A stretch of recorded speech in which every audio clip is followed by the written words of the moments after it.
আচ্ছা, স্বামীর টাকা অনুমতি ছাড়া নিয়ে দান সৎকার করা যাবে কি? স্বামীর টাকা নিয়ে তো অনুমতি ছাড়া দান সৎকার করা ঠিক হবে না, তো স্বামীর অনুমতি নিয়ে করা উচিত। আর স্বামী যদি স্ত্রীকে টাকা পয়সা দিয়ে মালিক করে দেয় তখন সে তার ইচ্ছা মতো দান করতে পারবে। স্বামী যদি বিনা কারণে স্ত্রীকে অভিশাপ দেয় সেটা লাগবে। বিনা কারণে অভিশাপ স্বামী দিয়ে কত স্ত্রী দিয়ে কোনোটাই লাগবে না, বাবা মাদের আর সন্তানদের কোনোটাই লাগবে না।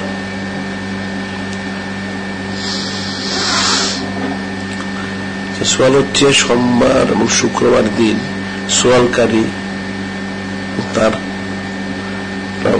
অনেক সময় রোজা রেখে থাকা চাই। এই দিনগুলিতে খুশির দিন, কি রোজা রাখতে পারবে কিনা?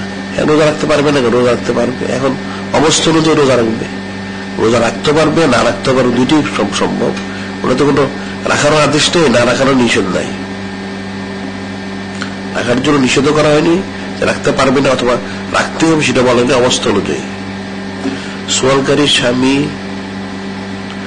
আচ্ছা তাকে মহব্বত করতো, মারা যাবার সময় তার কাছে তো মাপ চাওয়া হয়নি, এখন কি করতে পারে? এখন স্বামীর জন্য দোয়া করবে, নিজে ইস্তেগফার তওবা করবে, আর স্বামীর জন্য সম্ভব নেক কাজ করবে, দান খয়রাত করবে, আল্লাহ পাক যাকাত দান করবে। শুয়ে দুরূদ শরীফ পড়া ও জিকির করা যাবে কি?